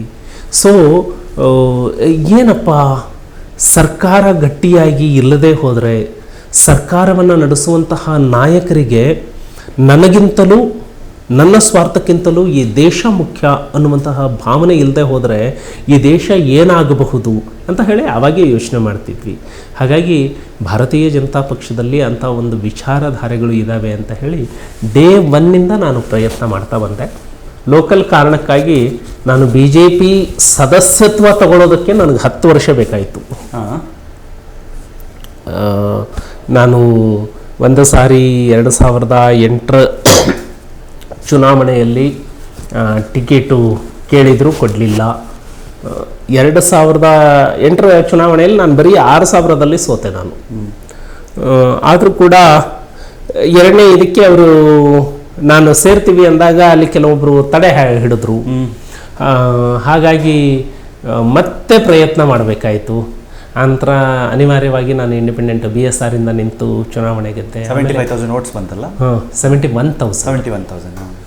ನಂತರ ಮತ್ತೆ 2013ಕ್ಕೆ BJP ಸೇರುವಾಗಲೂ ಭಾಳ ಕಷ್ಟಪಟ್ಟು ನಾನು ನನ್ನ ತಗೊಳ್ಳೇಬೇಕು, ನಾನು BJPನೇ ಮಾಡಬೇಕು ಅಂತ ಹೇಳಿ ಕಷ್ಟಪಟ್ಟು ಸೇರಿದ್ದು BJPಗೆ. I am very much comfortable. ಈ ಪಕ್ಷದಲ್ಲಿ ಒಂದೇ ಇದೆ,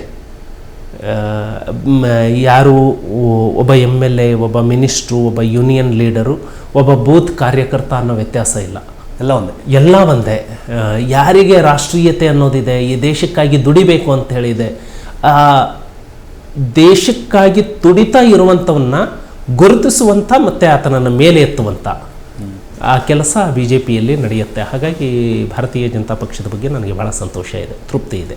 ಯಾವತ್ತೂ ರಾಜಕೀಯಕ್ಕೆ ಬಂದಿದ್ದಕ್ಕೆ ಅಥವಾ BJPಗೆ ಸೇರಿದ್ದಕ್ಕೆ ರಿಗ್ರೆಟ್ ಅಂತ ಅನಿಸಿಲ್ವ? ಸರ್, ಇಲ್ಲಿವರೆಗೂ ಅನ್ನಿಸ್ಲಿಲ್ಲ ಸರ್ ಆ ಥರ. ಆಮೇಲೆ ರಾಜಕಾರಣದಲ್ಲಿ ಸೇವೆ ಮಾಡಲಿಕ್ಕೆ ಬಹಳ ಅವಕಾಶಗಳು ಸಿಗ್ತವೆ. ಎಲ್ಲ ರೀತಿಯಿಂದನೂ ಕೂಡ ಎಲ್ಲ ಕ್ಷೇತ್ರಗಳಲ್ಲಿ ಪ್ರಯತ್ನ ಮಾಡ್ಬೋದು. ನೀವೊಬ್ಬ IAS ಆಫೀಸರ್ ಆಗಿ ನೀವೊಬ್ಬ ಡಿಪಾರ್ಟ್ಮೆಂಟ್ನ ಹೆಡ್ ಆದ್ರೆ ಆ ಡಿಪಾರ್ಟ್ಮೆಂಟಿಗೆ ಅಷ್ಟೇ ಸೀಮಿತ. ಆದರೆ ಒಬ್ಬ MLA ಆದರೆ, ಒಬ್ಬ ಜಿಲ್ಲಾ ಪಂಚಾಯತ್ ಮೆಂಬರ್ ಆದರೆ, ಒಬ್ಬ ಗ್ರಾಮ ಪಂಚಾಯತ್ ಮೆಂಬರ್ ಆದರೆ, ಎಲ್ಲ ಆಯಾ ವ್ಯಾಪ್ತಿ ಒಳಗೆ ಎಲ್ಲ ಕ್ಷೇತ್ರದಲ್ಲೂ ಕೂಡ ಸೇವೆ ಮಾಡುವಂತಹ ಅವಕಾಶ ಇದೆ. ಹಾಗಾಗಿ ರಾಜಕಾರಣವನ್ನು ಪವಿತ್ರ ಭಾವನೆಯಿಂದ ನೋಡಿದರೆ ಬಹಳಷ್ಟು ಬದಲಾವಣೆಯನ್ನು ಮಾಡಬಹುದು.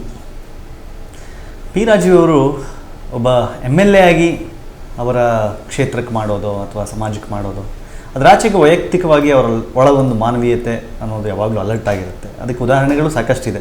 ನಾನು ಕೇಳಿದ ಹಾಗೆ ಒಬ್ಬ ವಿದ್ಯಾರ್ಥಿಯನ್ನು ನೀವು ಓದಿಸಿ, ಅವರು ತಂದೆ ತಾಯಿ ಸೋಂಕಿತರಾಗಿದ್ದರು, ಆ ಮಗುನ ನೀವು ಬೆಳೆಸಿದ್ರಿ ಅಂತ.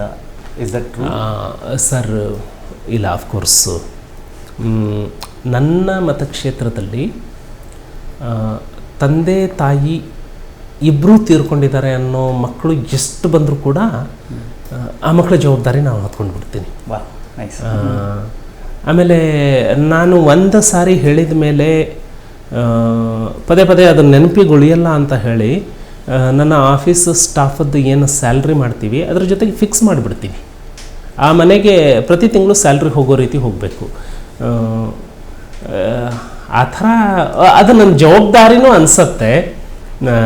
ಆ ಥರ ಒಬ್ಬ ಹುಡುಗ ಸುಮಾರು 80% PUC ಸೈನ್ಸ್ 82 ಮಾಡ್ಕೊಂಡು ಬಂದು ನನ್ನ ಹತ್ರ ಕೇಳ್ದ, ಮುಂದೇನು ಮಾಡ್ತೀಯೋ ಅಂದೆ. ಅಣ್ಣ D.Ed ಮಾಡ್ತೀನಿ ಅಂತ.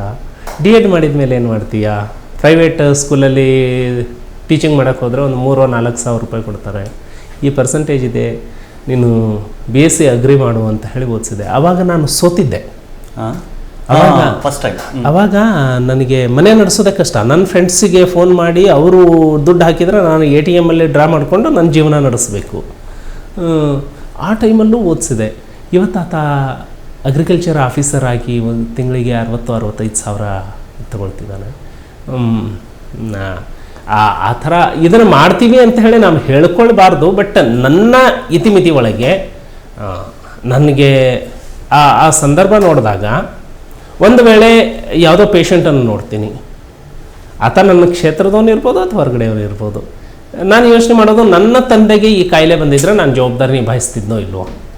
ನನ್ನ ತಂದೆಗೆ ಬಂದಿದೆ ಅಂದ್ಕೊಂಡು ಮಾಡೋಣ. ನಿಜ. ನನ್ನ ಮಗನೇ ಓದ್ತೀನಿ ಅಂದಿದ್ರೆ ಆತನಿಗೆ ಸೇರಿಸ್ತಿದ್ದೋ ಇಲ್ಲೋ.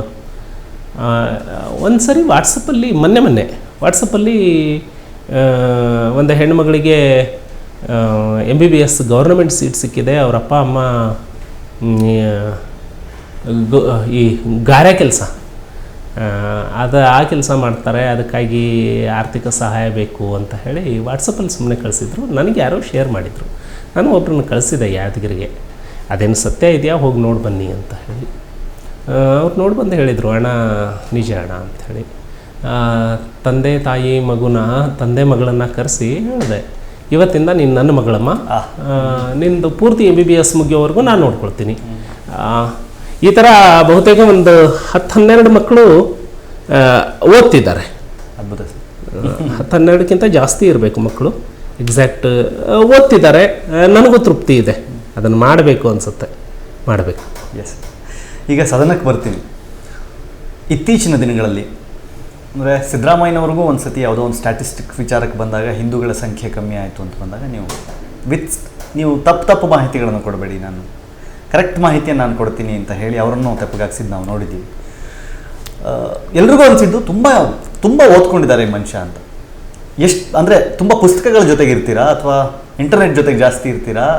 ಈ ನಾಲೆಡ್ಜ್ ಗೈನಿಂಗ್ ಪ್ರಾಸೆಸ್ ಹೆಂಗೆ ನಡೀತು ನಿಮ್ಮದು? ಯಾಕಂದರೆ ಸಾಕಷ್ಟು ಜನ ನೋಡ್ತಾ ಇರ್ತಾರೆ, ಅವ್ರಿಗೂ ಅನ್ನಿಸ್ಬೇಕು ನಾವು ಏನೇನು ನೀವು ರಾಜಕೀಯದಲ್ಲಿ ಬ್ಯುಸಿ ಇರ್ರಿ, ನೀವು ಯಾವುದೋ ಕೆಲಸ ಮಾಡಿಕೊಡ್ರಿ, ಬಟ್ ನಾಲೆಡ್ಜ್ ಗೈನಿಂಗ್ ಅದು ಅನ್ಸ್ಟಾಪಬಲ್ ಪ್ರೋಸೆಸ್. ಅದು ಏನು ಮಾಡಬೇಕು ನಿಮ್ಮ ಪ್ರಕಾರ ಯೂತ್ಸ್ ಆ ನಾಲೆಡ್ಜ್ನ ಗೈನ್ ಮಾಡಬೇಕು? ನಾನು ಪ್ರತಿದಿನ ಬೆಳಿಗ್ಗೆ 5 ಗಂಟೆಗೆ ಹೇಳ್ತೀನಿ, ರಾತ್ರಿ 11 ಗಂಟೆಗೆ ಮಲಗ್ತೀನಿ. 11ಕ್ಕೆ ಮಲಗೋದಕ್ಕೆ ಪ್ರಯತ್ನ ಮಾಡ್ತೀನಿ. ಯಾಕಂದರೆ 11:15 ಆಯಿತು ಅಂದರೆ ಬೆಳಗ್ಗೆ 5 ಗಂಟೆಗೆ ಹೇಳೋದು ಕಷ್ಟ ಆಗುತ್ತೆ ನನಗೆ. ಆದರೆ ಬಹುತೇಕ 9-9:30 ಒಳಗೆ ನನ್ನ ಎಲ್ಲ ಕೆಲಸಗಳನ್ನು ಮುಗಿಸ್ಲಿಕ್ಕೆ ಟ್ರೈ ಮಾಡ್ತೀನಿ. ಸೊ ಪ್ರತಿದಿನ ರಾತ್ರಿ 9-10ರಿಂದ ಮಲಗೋವರೆಗೂ 11ರವರೆಗೂ ಎಷ್ಟಾಗುತ್ತೆ ಅಷ್ಟು ಪುಸ್ತಕಗಳನ್ನು ಓದುವಂಥದ್ದು ನಂದು ಈಗಿನ ಅಭ್ಯಾಸ. ಬರೀ ಈ ರಾಜಕೀಯದ್ದು ಮತ್ತು ಸಾಮಾಜಿಕ ಪುಸ್ತಕಗಳನ್ನ ಅಷ್ಟೇ ಅಲ್ಲ, ಆಧ್ಯಾತ್ಮಿಕ ಪುಸ್ತಕಗಳನ್ನು ಭಾಳ ಓದ್ತೀನಿ. ಪ್ರತಿದಿನ ಭಗವದ್ಗೀತೆಯ ಒಂದು ಅಧ್ಯಾಯ ಓದುವಂಥದ್ದು ನನ್ನ ದಿನದ ಭಾಗ ಅದು. ಸೊ ಆಧ್ಯಾತ್ಮಿಕ ಪುಸ್ತಕಗಳನ್ನು ಅಷ್ಟೇ ಓದ್ತೀನಿ. ಹಾಗಾಗಿ ಸಾಮಾಜಿಕ ಪುಸ್ತಕಗಳನ್ನು ಓದ್ತೀನಿ. ಸಾಮಾಜಿಕ ಪುಸ್ತಕಗಳು ಒಂಥರ ಡೀಪ್ ಇರುವಂತಹ ಪುಸ್ತಕಗಳನ್ನ ಓದೋದಕ್ಕೆ ನಾನು ಇಷ್ಟಪಡ್ತೀನಿ. ಸರ್, ಇತ್ತೀಚಿನ ಬೆಳವಣಿಗೆಗಳನ್ನು ನೋಡ್ತಾ ಇದ್ರೆ ಅಂದರೆ ಅದು ಧಾರ್ಮಿಕ ಸಂಘರ್ಷ ಅಂತ ಹೇಳಲ್ಲ ನಾನು, ಬಟ್ ಯಾರದ್ದೋ ಒಂದು ಮಿಸ್ಟೇಕು, ಅದು ಒಂದರಿಂದ ಕೋರ್ಟ್ ತನಕ ಹೋಯಿತು, ಕೋರ್ಟಿಂದ ಪ್ರತಿಭಟನೆಯಿಂದ ಮತ್ತೊಂದು ಎಲ್ಲೆಲ್ಲೋ ಹೋಗಿ ಎಲ್ಲೋ ಬಂದು ನಿಂತುಬಿಟ್ಟಿದೆ ಅದೀಗ. ಸೊ ಆ ಸಂಘರ್ಷಗಳನ್ನೆಲ್ಲ ನೋಡಿದಾಗ ಅಥವಾ ಇತ್ತೀಚಿನ ಬೆಳವಣಿಗೆಗಳನ್ನು ನೋಡಿದಾಗ ಏನು ಅನಿಸುತ್ತೆ ಸರ್? ಏನು ರಿಯಾಕ್ಟ್ ಮಾಡಬೇಕು ಅನಿಸುತ್ತೆ ಅದಕ್ಕೆ? ಸರ್, ಯಾವ ಧರ್ಮ ಕೂಡ ನೀನು ಮಾನವೀಯತೆಯನ್ನು ಕಳ್ಕೊ ಅಂತೇಳಿ ಯಾವುದೂ ಹೇಳಲ್ಲ. ಆದರೆ ಕೆಲವೊಂದು ಧರ್ಮಕ್ಕೆ ಸೇರಿದವರು, ಕೆಲವೊಂದು ಮತಕ್ಕೆ ಸೇರಿದವರು ಈ ಯುವ ಪೀಳಿಗೆಗೆ ತಿಳಿಸುವಂಥ ತಪ್ಪು ಸಂದೇಶ ಇದೆಯಲ್ಲ, ಇದು ದೇಶದ ಭವಿಷ್ಯಕ್ಕಾಗಿ ಒಳ್ಳೆಯದಲ್ಲ. ಆ ಉದಾತ್ತ ವಿಚಾರಗಳನ್ನು ಎಲ್ಲಿವರೆಗೆ ಅವರು ತಿಳಿಸಲ್ಲ, ಅವರನ್ನು ತಿಳಿಸುವಂತೆ ಮಾಡಬೇಕಾದ ಜವಾಬ್ದಾರಿ ಸರ್ಕಾರಕ್ಕೂ ಇದೆ, ಸಮಾಜಕ್ಕೂ ಇದೆ, ಅಥವಾ ಪ್ರಜ್ಞಾವಂತ ಸಂಘಟನೆಗಳಿಗೆ, ಅದನ್ನೇ ಹಿಂದೂ ಸಂಘಟನೆಗಳು ಅಂತ ಹೇಳ್ತೀವಿ ನಾವು. ಅದನ್ನು ನಾವು ಮಾಡಲೇಬೇಕಾಗತ್ತೆ. ಈ ದೇಶದಲ್ಲಿ ಇದ್ದು, ಈ ದೇಶದ ಅನ್ನ ತಿಂದು, ಇಲ್ಲಿ ನೀರು ಕುಡಿದು, ಈ ದೇಶ ನನ್ನದಲ್ಲೇ ಅಲ್ಲ, ಇದು ನನ್ನ ವಿರೋಧಿ ರಾಷ್ಟ್ರ ಅಂದರೆ ಈ ದೇಶಕ್ಕಿಂತಲೂ ಧಾರ್ಮಿಕ ಅಂಧಾನುಕರಣೆ, ಧರ್ಮಾಂಧತೆ ಅನ್ನೋದೇ ಶ್ರೇಷ್ಠ ಅಂತೇಳಿ ತಿಳ್ಕೊಂಡ ಸಮುದಾಯ ಇದೆಯಲ್ಲ, ಆ ಸಮುದಾಯಕ್ಕೆ ಒಂದು ತಿಳಿಸಿ ಹೇಳಬೇಕು, ಇಲ್ಲ ಅಂದರೆ ಎಚ್ಚರಿಕೆ ಕೊಟ್ಟು ಹೇಳಬೇಕು, ಇಲ್ಲ ಅಂದರೆ ದಂಡದ ಮೂಲಕ ತಿಳಿಸ್ಲೇಬೇಕು. ಇದು ಯಾರೇ ತಪ್ಪು ಮಾಡಲಿ, ನಾವು ಅಷ್ಟನ್ನು ಮಾಡಲಿಲ್ಲ ಅಂದರೆ ಈ ರಾಷ್ಟ್ರವನ್ನು ಒಂದಾಗಿಡೋದಕ್ಕೆ ಸಾಧ್ಯ ಆಗೋದಿಲ್ಲ. ಭವಿಷ್ಯದಲ್ಲಿ ಇವತ್ತು ಸಾಮಾಜಿಕ ಚಿಂತಕರು ಮತ್ತು ಹೋರಾಟಗಾರರು ಅಂತ ಹೇಳಿ ಏನು ಬುದ್ಧಿಜೀವಿಗಳು ಅಂತ ಹೇಳಿ ಕರ್ಕೊಂಡಿದ್ದಾರಲ್ಲ, ಅವರ ದೌರ್ಬಲ್ಯ ಇದು. ಅವರ ದೌರ್ಬಲ್ಯ ಬಹುಸಂಖ್ಯಾತರ ಎಲ್ಲವನ್ನ ಸಹಿಸ್ಕೊಳ್ಬೇಕು. ಅಲ್ಪಸಂಖ್ಯಾತರಿಗೆ ಏನು ಮಾಡಿದ್ರು ಅವರಿಗೆ ಬುದ್ಧಿ ಇಲ್ಲ ಬಿಡು, ಅವ್ರು ಮಾಡ್ತಾರೆ ಬಿಡು, ನೀನು ಯಾಕೆ ಮಾಡ್ತೀಯ? ಇದು ಮುಂದೊಂದು ದಿನ ಎಲ್ಲಿಗೆ ಹೋಗ್ಬೋದು ಅಂದರೆ, ಅವರೆಲ್ಲ ಈಗ ಕಂಫರ್ಟಬಲ್ ಝೋನಲ್ಲಿ ಕೂತಿದ್ದಾರೆ. ಈಗ ಸದ್ಯಕ್ಕೆ ಅವರು ಕಂಫರ್ಟಬಲ್ ಝೋನಲ್ಲಿ ಇರ್ಬೋದು, ನಾಳೆ ಅವರ ಮಕ್ಕಳ ಭವಿಷ್ಯದ ಬಗ್ಗೆ ಇವ್ರಿಗೇನು ಯೋಚನೆ ಮಾಡ್ತಿದ್ದಾರೆ? ಈ ಮತಾಂಧರಿಗೆ ಯಾರು ಕೂಡ ಮಾನವೀಯ ನೆಲೆಗಟ್ಟಿನ ಮೇಲೆ ಕಾಣೋದಿಲ್ಲ ಅವರು. ಅದಕ್ಕಾಗಿ ಆ ದೃಷ್ಟಿಕೋನದಲ್ಲಿ ಇವತ್ತಿನ ಚಿಂತಕರು, ಸಾಹಿತಿಗಳು ಮತ್ತು ಸಾಮಾಜಿಕ ಹೋರಾಟಗಾರರು ಇವರೆಲ್ಲರೂ ಯೋಚನೆ ಮಾಡುವಂತಹ ಅವಶ್ಯಕತೆ ಇದೆ. ನೀನು ಏನಾದರೂ ಮಾಡಪ್ಪ, ಮೊದಲು ಭಾರತೀಯ ಆಗಿರು, ಫಸ್ಟು ನೀನು ಇಂಡಿಯನ್ ಆಗು, ಇಂಡಿಯನ್ ಸಿಟಿಸನ್ ಆಗು.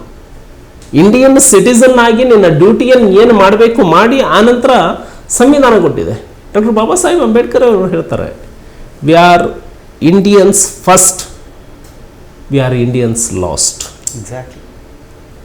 ಫಸ್ಟ್ ನೀನು ಇಂಡಿಯನ್ ಆಗು ಅಂತ ಹೇಳೋದಕ್ಕೆ ನಮಗೆ ಧೈರ್ಯ ಇಲ್ಲ, ನೈತಿಕತೆ ಇಲ್ಲ ಅಂತ ಹೇಳಿದ್ರೆ ಈ ದೇಶವನ್ನು ನಾವು ಎಲ್ಲಿಗೆ ತಗೊಂಡು ಹೋಗ್ತೀವಿ? ನಿಜ. ಅಟ್ ದ ಸೇಮ್ ಟೈಮ್ ಇದಕ್ಕೆ ಕಾರಣ ರಾಜಕೀಯದಲ್ಲಿರುವ ಕೆಲವರು ಹೌದು. ಯಾಕಂದರೆ ಒಂದು ಜೀವ ಹೋದಾಗ ಮಾತಾಡದೇ ಇದ್ದವರು ಕಲ್ಲಂಗಡಿ ಹೊಡೆದು ಹೋದ ಕೂಡಲೇ ಜಾತ್ಯತೀತವಾದಿಗಳು ಅಂತ, so called, I don't call them ಜಾತ್ಯತೀತರು, ಸೋ ಕಾಲ್ಡ್ ಜಾತ್ಯತೀತರು, ಅವ್ರ ಬಗ್ಗೆ ಏನನ್ಸುತ್ತೆ ಸರ್ ನಿಮಗೆ? ನೋವು ಅನಿಸುತ್ತೆ. ಈತ ಎಷ್ಟು ಸೀಮಿತವಾದಂತಹ ಚೌಕಟ್ಟಿನಲ್ಲಿ ಈತ ಜಗತ್ತನ್ನು ನೋಡೋ ಪ್ರಯತ್ನ ಮಾಡ್ತಾ ಇದ್ದಾನೆ. ನೀನು ಸ್ವಲ್ಪ ಸೀಮೆಗಳನ್ನು ದಾಟಿ ನೋಡು, ಆಮೇಲೆ ಎಲ್ಲದಕ್ಕೂ ಹಲವಾರು ಮುಖಗಳಿದ್ದಾವೆ, ಒಂದೇ ಮುಖವನ್ನು ನೋಡುವಂತಹ ಪ್ರಯತ್ನವನ್ನು ಮಾಡಬೇಡ ಅಂತ ಹೇಳಿ ನಾನು ಆ ಥರ ನೀವೇ ಹೇಳಿದ ಹಾಗೆ ಸೋ ಕಾಲ್ಡ್ ಸೆಕ್ಯುಲರಿಸ್ಟ್ ಅಂಥವರಿಗೆ, ಜಾತ್ಯತೀತವಾದಿಗಳಿಗೆ ನಾವು ಹೇಳ್ತೀವಿ. Yes sir. ನಿಮ್ಮ ಕೆಲಸಗಳು, ನಿಮ್ಮ ಮಾತು, ಅಂದರೆ ನಿಮ್ಮ ಚಿಂತನೆಗಳು ಎಲ್ಲವೂ ಸಹಿತ BJP ಅಂತಹ ಒಂದು ಪಕ್ಷಕ್ಕೆ ಒಂದು ವರ, ಅದು ಅದರಲ್ಲಿ ಎರಡನೇ ಮಾತಿಲ್ಲ. ಅಟ್ ದ ಸೇಮ್ ಟೈಮ್ ಈಗ ಸಂಪುಟ ಪುನರಚನೆ ಆಗುತ್ತೆ ಅಥವಾ ಎಕ್ಸ್ಟೆಂಡ್ ಆಗುತ್ತೆ ಅಂದಾಗ ಬಲವಾಗಿ ಕೇಳಿ ಬರ್ತಾ ಇದೆ, ಪಿ ರಾಜೀವ್ ಅವರು ಇಷ್ಟರಲ್ಲಿ ಮಿನಿಸ್ಟರ್ ಆಗ್ತಾರೆ ಅಂತ. ರಾಜೀವ್ ಅವ್ರ ಮನಸ್ಸಲ್ಲಿ ಇದೆಯಾ ಹೌದು ನಾನು ಮಿನಿಸ್ಟರ್ ಆಗಬೇಕು ಅಂತ?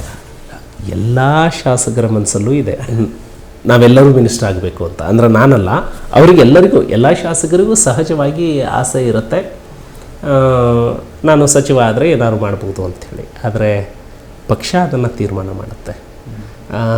ಮೊದಲು ಪಕ್ಷದ ಕಾರ್ಯಕರ್ತ, ನಾನು ಅದನ್ನು ಹೇಳ್ತೀನಿ, ಅದು ಫಸ್ಟು ನಮ್ಮ ಟ್ಯಾಗ್ ಆಗಬೇಕು. ಆನಂತರ ಯಾವುದು ಬಂದರೂ ಅವು ಬರ್ತಾವೆ ಹೋಗ್ತವೆ. ಆದರೆ ಪಕ್ಷದ ಕಾರ್ಯಕರ್ತ ಅನ್ನುವಂಥದ್ದು ಒಂದು ಶಾಶ್ವತ ಟ್ಯಾಗ್. ಆ ಟ್ಯಾಗ್ನಲ್ಲಿ ನಾನು ಇರೋದಕ್ಕೆ ಇಷ್ಟಪಡ್ತೇನೆ. ಎಸ್. ಇಷ್ಟೊತ್ತು ಸಾಕಷ್ಟು ವಿಚಾರಗಳನ್ನು ಹಂಚ್ಕೊಂಡ್ರಿ. ಕೊನೆಯದಾಗಿ ಇವತ್ತಿನ ಯುವಕ ಯುವತಿಯರಿಗೆ, ಅಂದರೆ ದೇಶಾಭಿಮಾನವನ್ನು ಮರೆತಿರುವ ಅಥವಾ ನಮ್ಮ ಸಂಸ್ಕೃತಿಯನ್ನು ಮರೆತಿರುವ ಇವತ್ತಿನ ಯುವಕ ಯುವತಿಯರಿಗೆ ಏನು ಹೇಳಲಿಕ್ಕೆ ಇಷ್ಟಪಡ್ತೀರಿ ಸರ್? ಇವತ್ತಿನ ಯುವಕರು ನಾಳೆ ಈ ದೇಶವನ್ನು ನಡೆಸುವಂಥವರು. ಹಾಗಾಗಿ ನಾನು ನಿಮಗೆ ವಿನಂತಿ ಮಾಡಿಕೊಳ್ಳುವಂಥದ್ದು ಇಷ್ಟೇ, ಬದುಕು ಅಂದರೆ ಸ್ವಾರ್ಥದ ಜೀವನದ ಗೋಪುರವನ್ನು ಕಟ್ಟೋದಲ್ಲ, ಇನ್ನೊಬ್ಬರಿಗಾಗಿ ನಾವು ಬದುಕುವಂಥದ್ದು. ಆ ನಿಟ್ಟಿನಲ್ಲಿ ಇನ್ನೊಬ್ಬರಿಗಾಗಿ ನನ್ನ ಜೀವನವನ್ನು ಎಷ್ಟರ ಮಟ್ಟಿಗೆ ನಾನು ಸಬಸ್ತಾ ಇದ್ದೇನೆ, ತೆಗೆದುಕೊಳ್ತಾ ಇದ್ದೇನೆ ಅನ್ನುವಂಥದ್ದು. ನಾವಿವತ್ತು ನೆರಳಿನಲ್ಲಿ ಇದ್ದೀವಿ, ಆದರೆ ಈ ನೆರಳಿನ ಗಿಡ ನೀರಿನಿಂದ ಬೆಳೆದಿಲ್ಲ, ತ್ಯಾಗ ಬಲಿದಾನದ ರಕ್ತದಿಂದ ಬೆಳೆದಿದೆ ಅನ್ನೋದನ್ನು ನಾವು ತಿಳ್ಕೊಳ್ಬೇಕು. ನಾವು ಅನುಭವಿಸ್ತಾ ಇರುವಂತಹ ಈ ಸ್ವಾತಂತ್ರ್ಯ ಇದೆಯಲ್ಲ, ಈ ಸ್ವಾತಂತ್ರ್ಯಕ್ಕಾಗಿ ನೀರು ಹರಿಯೋ ರೀತಿ ತಮ್ಮ ನೆತ್ತರನ್ನು ಹರಿಸಿ ನಮಗೆ ಸ್ವಾತಂತ್ರ್ಯವನ್ನು ಕೊಟ್ಟು ಹೋಗಿದ್ದಾರೆ. ಅವರು ಯಾವ ಕಾರಣಕ್ಕಾಗಿ ಹುತಾತ್ಮರಾಗಿರಬಹುದು, ಅವರ ಆಲೋಚನೆಯ ಪ್ರಕಾರ ನಾವು ಬದುಕ್ತಾ ಇದ್ದೀವ. ಹಾಗಾಗಿ ಯುವಕರು